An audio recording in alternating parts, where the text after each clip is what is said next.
Okay, it's recording now. And share screen.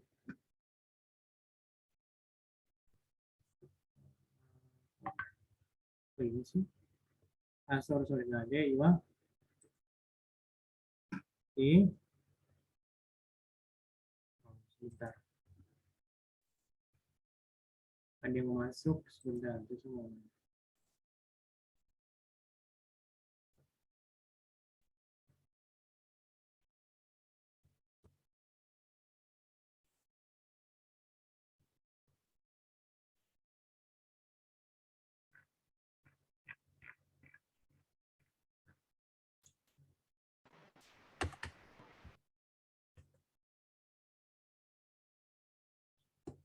Oke, sampai sini ada yang tanyakan mungkin dari teman-teman. Oke, kita balik lagi tadi ya, berbicara mengenai apa sasaran, ya kan ya? Sasaran perusahaan. Jadi sasaran perusahaan itu sudah jelas ya, mengenai sumber daya manusianya, mengenai sumber daya finansialnya, kemudian juga bagaimana bisa menghasilkan apa kemampuan untuk menghasilkan laba bersih, net profit gitu ya. Kemudian juga kedudukan pasar perusahaan itu bagaimana, apakah sebagai market leader atau sebagai second layer atau third layer atau berada di lapis kedua atau lapis ketiga atau bahkan mungkin masih di bawah itu gitu loh.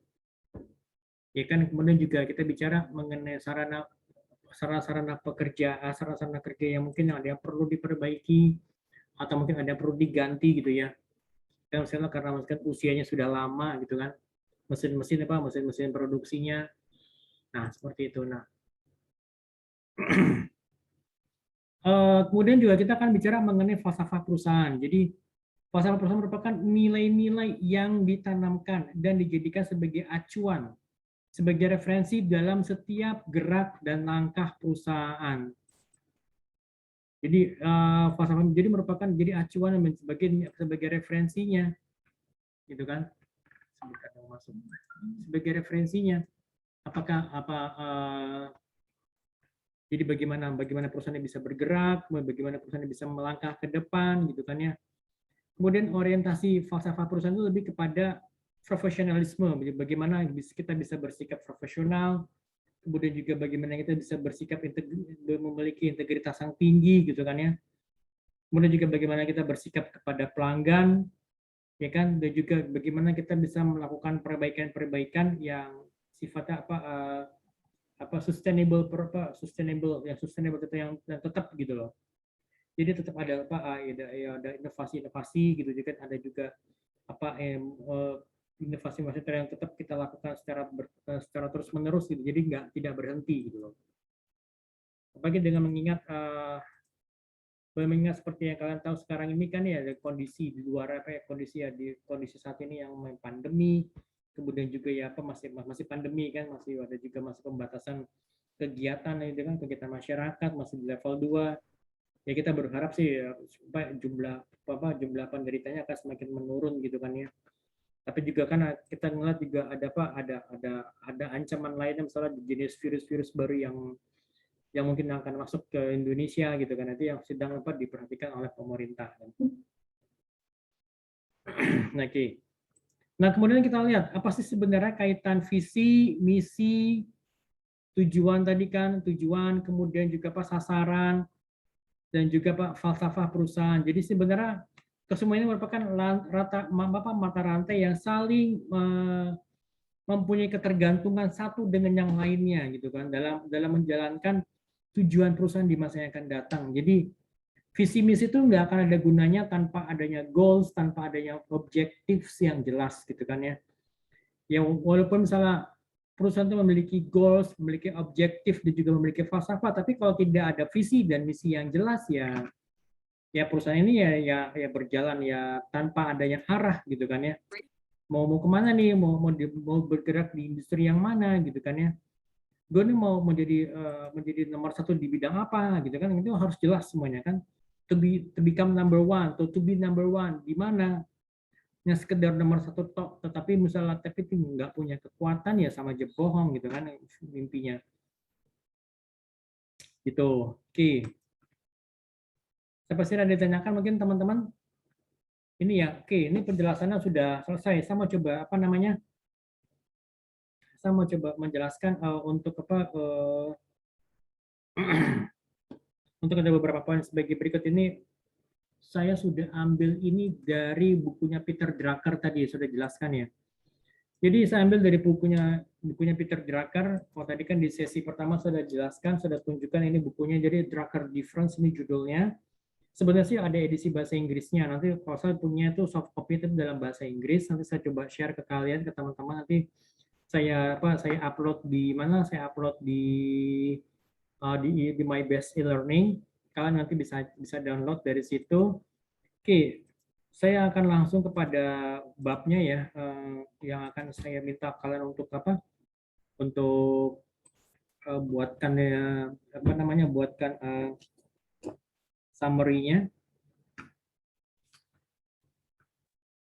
Sebentar.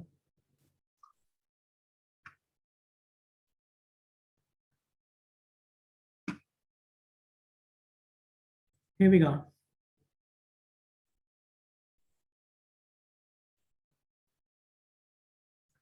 Oke, tujuan dari babnya itu adalah mengenai tujuan perusahaan. Nah, kalau menurut siapa Peter Drucker, jadi sebenarnya hanya ada satu pengertian yang sah dari tujuan bisnis, yaitu menciptakan pelanggan gitu loh. Nah, ini pelangganlah yang akan menentukan apa bisnis yang akan kita masukin gitu loh. Nah, jadi pelanggan tuh yang utama gitu. Nah, di sini juga Peter Drucker itu menjelaskan apa sih sebenarnya menjadi tujuan perusahaan gitu loh. Jadi sini apa sebentar. Jadi tujuan perusahaan menggabungkan antara strategi dan nilai serta menjawab pertanyaan yang paling mendasar dari kehidupan perusahaan itu adalah mengapa perusahaan ini didirikan. Jadi dari jawaban ini, jawaban pertanyaannya akan mempengaruhi strategi organisasi, menentukan sifat dari cita-cita dan sasarannya, mempengaruhi keputusan, membentuk cara mengelola perusahaan, menentukan tingkat keselarasan atau pertentangan antara tujuan dan nilai-nilai perusahaan. Gitu. Nanti kan kalian bisa baca, gitu kan ya, kalian coba cek, kalian bisa review, kalian bisa buatkan summary-nya. Oke. Jadi tujuan yang fokus pada pelanggan itu merupakan hal yang baik kalau menurut Peter Drucker, gitu kan. Oke, kita akan lihat kenapa sih tujuan yang fokus pada pelanggan itu merupakan hal yang baik bagi perusahaan.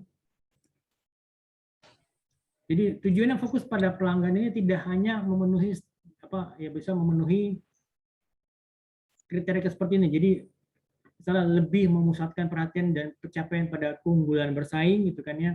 Kemudian juga menciptakan keselarasan yang lebih besar antara tujuan, strategi, cita-cita, dan nilai bersama. Dan kita bisa baca di sini beberapa jawaban-jawabannya gitu kan ya. Jadi kenapa sih sebaiknya Peter Drucker kenapa tidak mau fokus pada tujuan yang memfokuskan pada pegawai gitu loh. Sini akan dijelaskan. Kenapa juga misalnya Peter Drucker tidak mau tujuan ini berfokus kepada para pemegang saham gitu loh kan.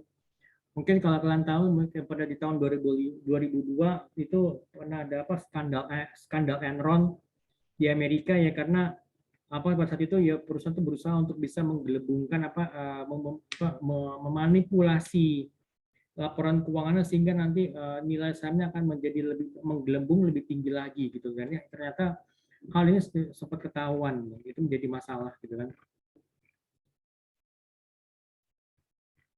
Oke, kalian bisa baca. Oke, yang saya minta kalian untuk kerjakan itu adalah beberapa poin di sini ya, saya coba jelasin.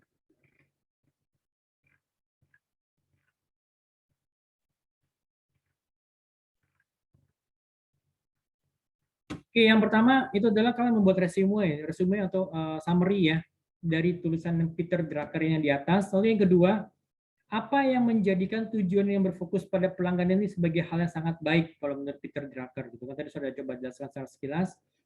Lalu yang ketiga, apa hubungan antara visi, misi, tujuan, dan strategi menurut Peter Drucker? Jadi, kalau tadi kan udah dijelasin di awal, jadi kan visi, misi, tujuan, sasaran gitu sama falsafah itu kan benang merahnya adalah mereka tuh saling ketergantungan antara satu dengan yang lainnya. Jadi saling membutuhkan antara visi dengan misi. Antara visi misi tergantung juga dengan sasaran dan target sasaran dan tujuan gitu kan ya. Kemudian sasaran tujuan falsafah itu juga sangat bergantung kepada visi dan misi. Jadi saling membutuhkan satu dengan yang lainnya gitu loh. Nah, ini kalau menurut Peter Drucker, apa sih hubungannya antara visi, misi, tujuan dan strategi? Gitu. Oke, itu tugasnya. Lalu ada lagi tugas yang lain sebentarnya. Saya coba cek dulu nih udah masuk apa belum nih. Udah saya bikin atau belum ya? Sebentar aja. Sebentar nih. Save.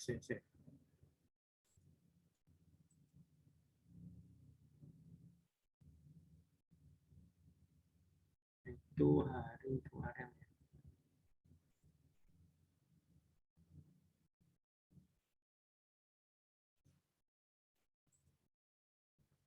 Oke, sebentar ya. Ini saya share screen dulu ya, teman-teman.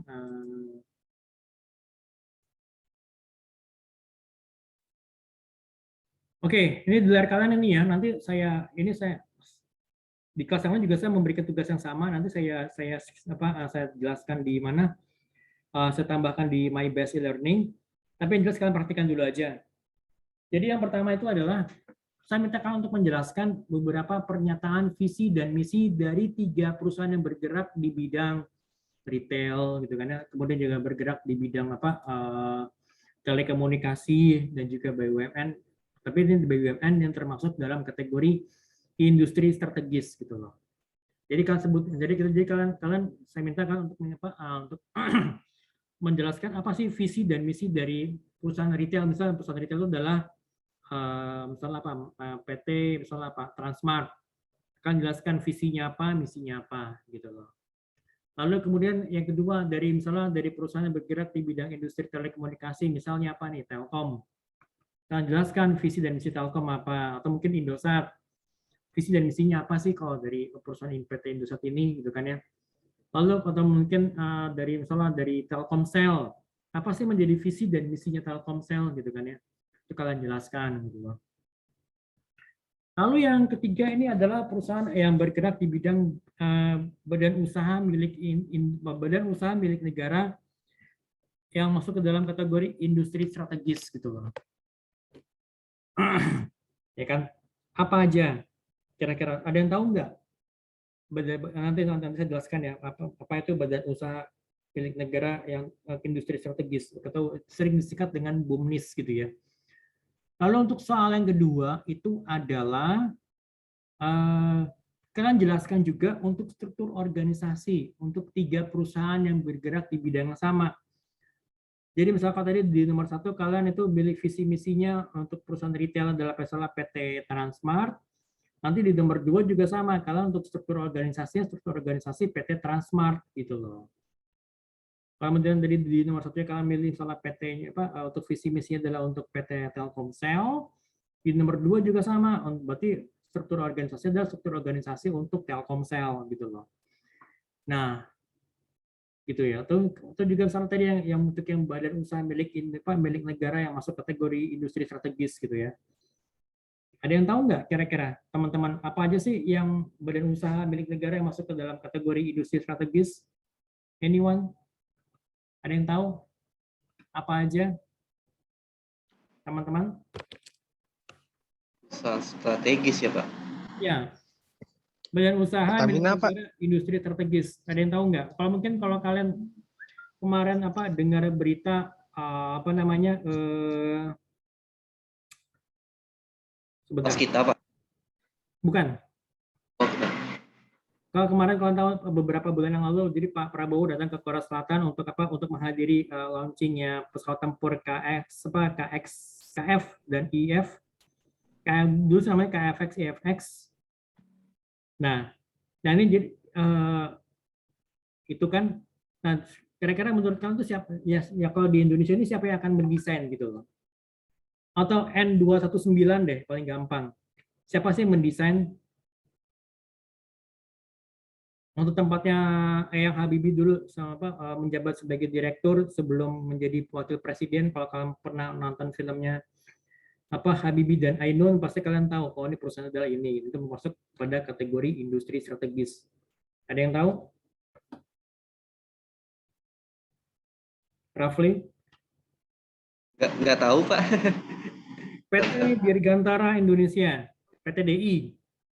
PT DI ini adalah yang merancang dan juga mendesain dan juga mengassembly, jadi yang merakit pesawat N219 gitu loh. Kemudian juga CN295. CN295 itu adalah ya sebenarnya produk dari CASA, produk dari Airbus, tetapi kita rakit di sini, kita rakit di Indonesia gitu loh. Pada saat itu di awal-awalnya itu adalah namanya CN235. Kalau nggak salah tuh Eyang Habibie itu yang merancang sirip tegaknya gitu loh. Itu kalau nggak saya nggak salah ya, correct me if I'm wrong gitu ya. Gitu loh. Nah, kemudian juga nantinya kalau memang jadi PTD ini juga yang akan merakit pesawat tempur kerjasama Indonesia Korea Selatan ini gitu loh. Seperti itu. Kemudian juga misalkan kalian tahu drone yang dirancang oleh PTDI namanya namanya elang hitam ya. Itu juga yang rancang itu adalah PTDI, PT Dirgantara Indonesia. Kemudian juga yang kedua, ada yang tahu nggak? Yang di Surabaya, galangan kapal yang membuat kapal selam untuk TNI AL. Apa? Itu adalah PT PAL. Jadi PT PAL itu yang merupakan pusat unggulan untuk industri maritim gitu ya. Gitu kan. Jadi ini berbeda dengan perusahaan yang lain, misalnya kayak PT Lundin, dia yang membuat KRI Golok itu yang bentuknya futuristik, yang bentuknya lancip gitu kan. Atau mungkin juga tank boat itu berbeda lagi gitu. Tetapi tetap jadi merupakan pusat unggulan industri maritimnya itu adalah di PT PAL-nya ini gitu loh. Kemudian ada lagi yang lain, ada yang tahu nggak? Yang membuat senapan untuk pasukan TNI, atau mungkin yang merancang Panzer Anoa atau Panzer Anoa yang dipakai untuk pasukan perdamaian PBB itu siapa? Itu adalah PT Pindad, itu sebagai pusat unggulan untuk industri senjata ataupun pertahanan gitu ya. Kemudian juga PT Inka ini adalah merupakan pusat unggulan untuk industri kereta api gitu. Itu ya teman-teman. Jadi itu ada beberapa. Juga ada beberapa yang lain, misalnya seperti PT Krakatau Steel ini sebagai pusat unggulan untuk industri baja yang ada di Cilegon, yang di ujung Pulau Jawa gitu loh. Itu. Oke, nanti itu ya jadi teman-teman. Jadi saya harap sih mungkin kalian coba menambah pengetahuan kalian ya. Jadi ini masalah terutama misalkan kayak tadi yang misalnya seperti PT PAL, PT DI gitu kan, misalnya seperti N219 itu, kemudian juga beberapa hasil rancangan PT DI misalnya seperti tadi yang drone gitu ya, elang hitam yang sebenarnya sudah mulai terbang gitu kan, masih dalam tahap uji coba. Itu merupakan juga karya hasil anak bangsa gitu loh. Kemudian juga ada beberapa yang misalnya seperti senapan serbu gitu kan, yang juga yang dibuat oleh di PT Pindad yang di Bandung. Kemudian juga ada beberapa yang lain misalnya seperti Panzer Anoa, kemudian juga kemudian juga beberapa yang lain, banyak sih produk-produk yang lain, misalnya seperti kendaraan taktis atau rantis gitu ya. Nah, seperti itu. Oke, sampai sini ada yang tanyakan mungkin teman-teman? Nggak ada, Kak. Oke, nanti untuk tugasnya, nanti kalian buat dalam format Microsoft Word untuk yang summary, ya untuk membuat summary-nya atau membuat resume tadi. Nanti kalian kirimkan ke email saya, nanti saya kasih tahu emailnya apa. Demikian juga untuk tugas yang kedua tadi nih yang untuk yang visi misi dan juga untuk yang struktur organisasi gitu ya teman-teman ya. Oke, dari saya itu aja. Ada yang ditanyakan mungkin? Kalau ditanyakan silahkan. Atau kalau nggak, kalau misalkan dari kalangan kita Tugas ada yang, yang kedua ya, Pak? ya, Rafli? Tadi tugasnya kedua ya, Pak? Ya, ada 2, betul. Nanti Yang di layar. waktunya paling nggak ya 2 minggu dari sekarang nggak apa-apa gitu loh. Jadi tingkat Oh. waktu tidak lama gitu. Jadi kan masih ada waktu buat apa? Buat bikin, buat mereviewnya, buat baca, kemudian membuat summary-nya gitu ya. Iya, Pak. Ada ditanyakan mungkin dari teman-teman yang lain? Ini kalau nggak ada, saya akhiri sampai di sini ya teman-temannya. Baik, terima kasih banyak. Assalamualaikum warahmatullahi wabarakatuh. Waalaikumsalam.